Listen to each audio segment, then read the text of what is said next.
راہیل کو خط ملنے کی توقع نہیں تھی، خاص طور پر اپنے چچا زاد بھائی سلیم سے، جس سے وہ 10 سال سے ملاقات نہیں کر پا تھا۔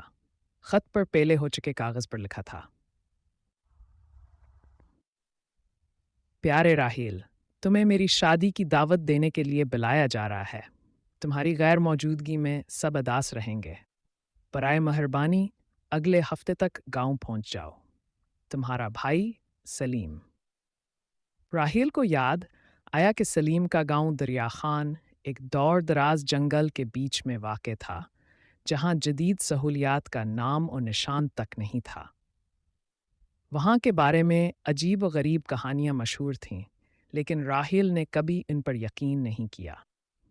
اس نے سوچا کہ یہ موقع اپنے رشتہ داروں سے ملنے کا بہترین موقع ہوگا۔ راہیل نے اپنی گاڑی میں سفر شروع کیا۔ جیسے جیسے وہ گاؤں کے قریب پہنچتا گیا، موسم خراب ہوتا گیا۔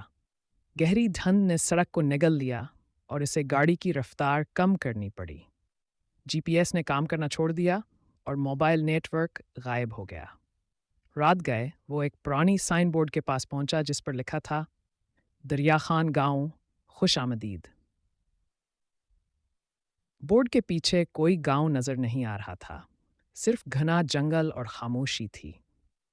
راہیل نے گاڑی آگے بڑھائی تو اچانک اسے ایک قدیم کنویں کے پاس کھڑی ایک لڑکی نظر آئی۔ وہ سفید لباس میں ملبوس تھی اور اس کے لمبے گیلے بال چہرے پر چپکے ہوئے تھے۔ کیا آپ راہیل ہیں؟ لڑکی نے سرگوشی میں پوچھا۔ راہیل نے حیرت سے اسے دیکھا۔ ہاں، لیکن آپ کو کیسے پتہ؟ لڑکی نے مسکرا کر جواب دیا۔ سلیم نے آپ کے آنے کی اطلاع دی تھی۔ میں اس کی دلہن ثنا راحیل کو گاؤں لے گئی، جو دراصل جنگل کے اندر ایک تنگ پگڈنڈی کے آخر میں واقع تھا۔ گاؤں کے مکانات پرانے اور ویرانل گرہے تھے، جیسے کئی سالوں سے ان میں کوئی نہ رہا ہو۔ لیکن عجیب بات یہ تھی کہ ہر گھر کے باہر مومبتیاں روشن تھیں۔ سلیمہ ایک جھونپڑی سے باہر آیا۔ وہ پہلے جیسا نہیں تھا۔ اس کا چہرہ پیلا اور دبلا ہو چکا تھا اور آنکھوں کے گرد گہرے حلقے تھے۔ راہیل، آخر تم آ گئے، سلیم خوشی کے ساتھ لیکن کپکپی میں بولا۔ راہیل نے سلیم سے حال احوال پوچھا۔ تم ٹھیک تو ہو؟ راہیل نے پریشانی کے ساتھ کہا۔ سلیم تھکے ہوئے انداز میں بولا، ہاں، بس تھوڑا بیمار ہوں۔ کل شادی ہے، اس لیے جلدی آرام کر لو۔ رات کو راہیل کو جھونپڑی میں ایک کمرہ دیا گیا۔ وہ سو نہیں پا رہا تھا۔ باہر سے عجیب سی آوازیں آ رہی تھیں، جیسے کوئی کھڑکی سے اسے گھور رہا ہے۔ جب اس نے نظر اٹھائی تو وہاں ثنا کھڑی تھی، لیکن اس کی آنکھیں سیاہ ہو چکی تھیں اور اس کے منہ سے خون ٹپک رہا تھا۔ راہیل چیخا اور اسی لمحے وہ نظر سے غائب ہو گئی۔ چوتھا حصہ۔ حقیقت کا انکشاف۔ صبح ہوتے ہی راہیل نے سلیم سے رات کی بات کی۔ سلیم نے کہا، تمہیں غلط فہمی ہوئی ہوگی، ثنا تو اپنے گھر میں سو رہی ہوگی۔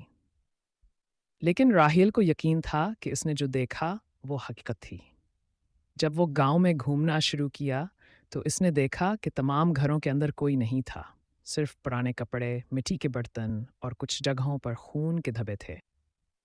بوڑھی عورت نے کانپتی ہوئی کہا، بھاگ جاؤ یہاں سے۔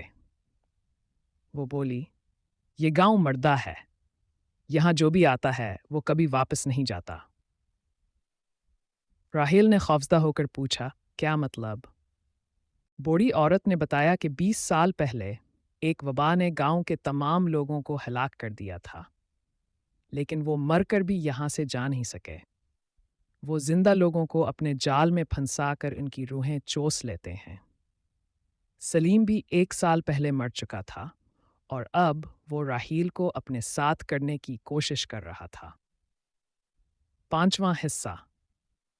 فرار کی کوشش۔ راہیل نے گاڑی تک بھاگنے کی کوشش کی، لیکن راستے میں ثنا اس کے سامنے آ کھڑی ہوئی۔ اب وہ اپنی اصلی شکل میں تھی۔ اس کا چہرہ پھٹا ہوا تھا اور اس کے ہاتھ لمبے پنجوں میں بدل چکے تھے۔ تم ہمارے ساتھ رہو گے، ثنا نے پر اسرار انداز میں کہا۔